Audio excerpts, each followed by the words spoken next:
There was no family farming history, or even a personal farming intention. I wasn't even a gardener. The farm was to be a weekend place. But then we crossed the Bay Bridge and saw the place.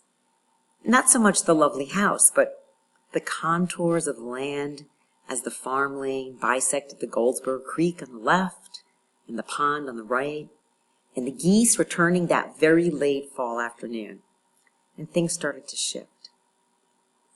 As we drove, I felt the pang of recognition that when I died, a half-century or so in the future, that I would do so here on this land. It was not until 7 or 8 years later that we started putting the pieces together and knew that we were responsible for 150 acres and that they could be beautiful again. They could shelter and feed wading birds and dragonflies and damselflies in the shallow wetlands if we could only recreate them from a hydric cornfield.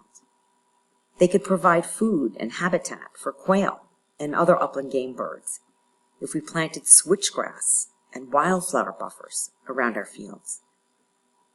They could provide, oh, so much food, veggies, eggs, pastured meats, maybe even fruit, in the meadows and the woodlands and the postage stamp vegetable patches in the middle of all of these buffer strips.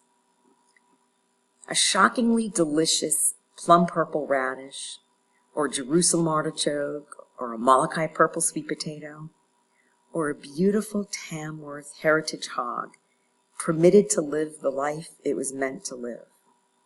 These have all turned around this place and me.